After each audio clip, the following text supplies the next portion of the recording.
जय हिंद, नमस्कार। मैं मोहन पाठक और बात करेंगे आज अपने पड़ोसी देश बांग्लादेश की। बांग्लादेश से इस समय ना ताकत जुटाने में लगा है, क्योंकि उसकी ताकत तो कम हो ही चुकी है, क्योंकि इतना कंट्रोवर्सी झेल चुका है। साथ ही साथ सत्ता का इधर उधर होना और अंतरिम सरकार चलना। अब वहाँ सरकार में कौन है, वहाँ की सेना है या कौन है, कैसे है, कुछ समझ में आ नहीं रहा है। लेकिन फिर भी सरकार चल रही है, कभी अमेरिका की गोद में तो कभी चाइना के गोद में, कभी पाकिस्तान के गोद में जाकर बांग्लादेश बैठ जा रहा है। अभी वो पूरी ताकत लगा रहा है कि आसियान गुट का हिस्सा बन जाए, यानी कि अब आसियान की गोद में जाकर बैठना चाह रहा है। अगर मान लीजिए कि आसियान गुट का हिस्सा बांग्लादेश बन जाता है तो इससे हमारे भारत देश पर क्या असर होगा। बांग्लादेश की फॉरेन पॉलिसी बदल रही है और वो पुराने साथियों से दूरी बरतते हुए नए नए दोस्त चुन रहा है। अब नए नए दोस्त चुन रहा है तो नई नई चीज़ें भी उसकी ज़िंदगी में होगा। इस बीच ये देश आसियान यानी कि association of south east Asian Nations से जुड़ने की उम्मीद भी कर रहा है। अब ये सवाल नहीं रहा कि क्या ढाका को आसियान में शामिल होने की इच्छा है, बल्कि ये सवाल बड़ा हो चुका है कि क्या आसियान देश अपने इस पड़ोसी को अपनाएंगे। यही तो सबसे बड़ा सवाल है।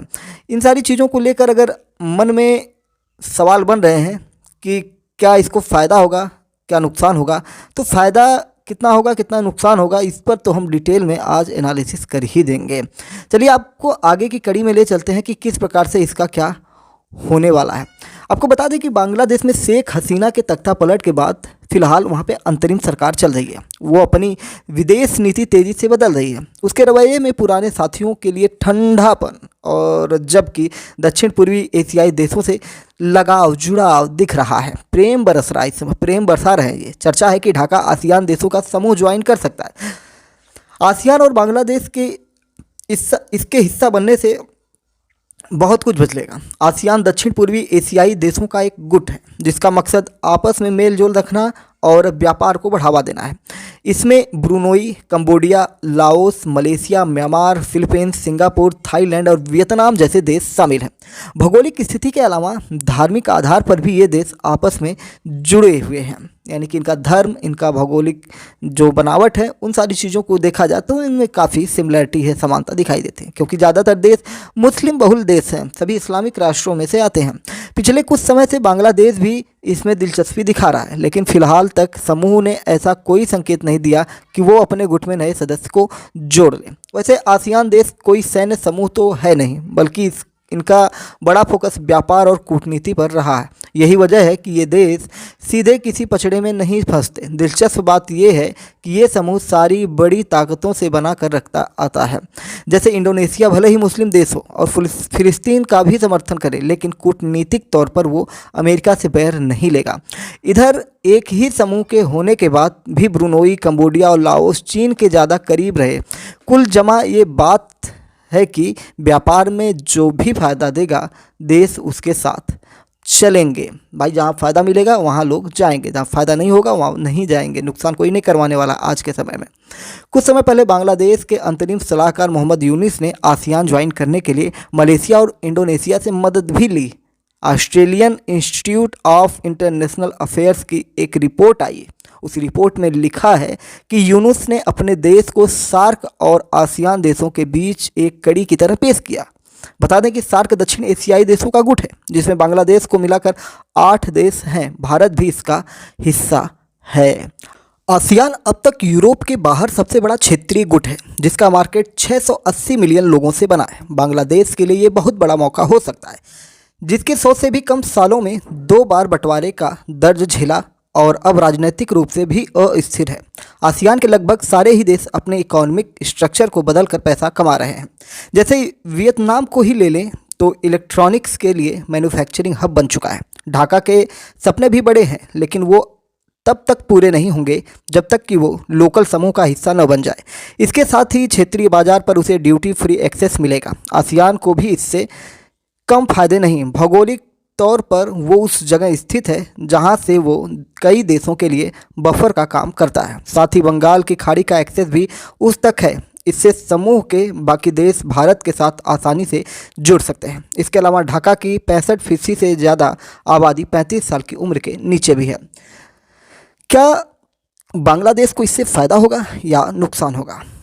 तो क्या होगा, आइए जानने की कोशिश कर रहे हैं। ढाका को खुद से जोड़ने की आसियान के पास जितनी वजहें हैं उससे ज़्यादा दूरी बरतने के कारण भी हैं। बांग्लादेश के साथ कई समस्याएं हैं। म्यांमार से आए रोहिंग्या शरणार्थी लंबे समय से बांग्लादेश में टिके हुए हैं। उन्हें लेकर वहां की स्थानीय आबादी आक्रामक हो चुके हैं। खुद ढाका सरकार पर भी आरोप लगने लगे कि वो शरणार्थियों के साथ भेदभाव कर रही है। म्यांमार से पहले ही आसियान में शामिल है।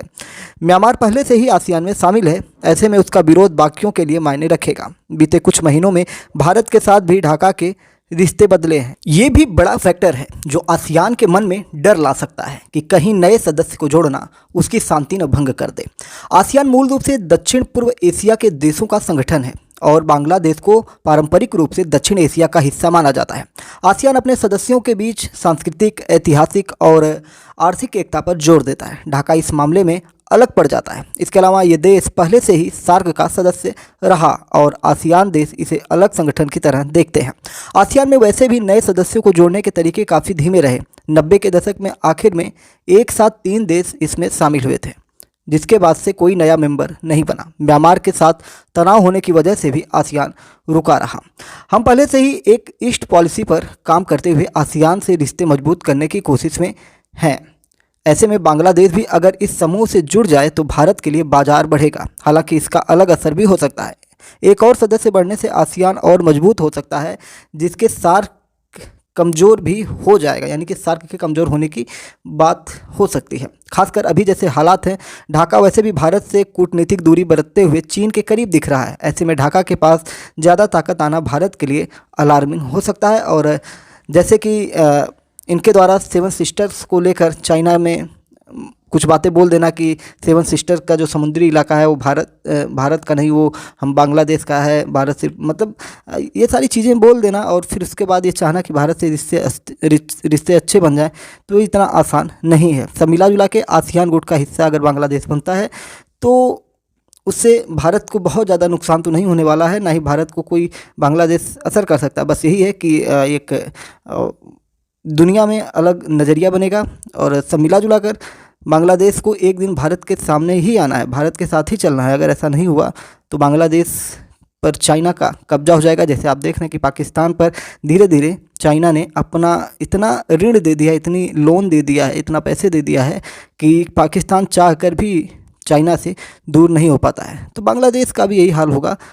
चाइना ने जिन जिन को पैसे दिया उनको चुन चुन के, मतलब क्या कहते हैं ना, खून के आंसू पिलाए हैं चाइना ने। तो अभी भी बांग्लादेशी अगर कोई सुन रहा है ना, तो अपनी सरकार को समझाओ भाई कि थोड़ा चाइना से दूरी बनाएं और भारत से दूरी बनाकर उनको कुछ होने वाला नहीं है।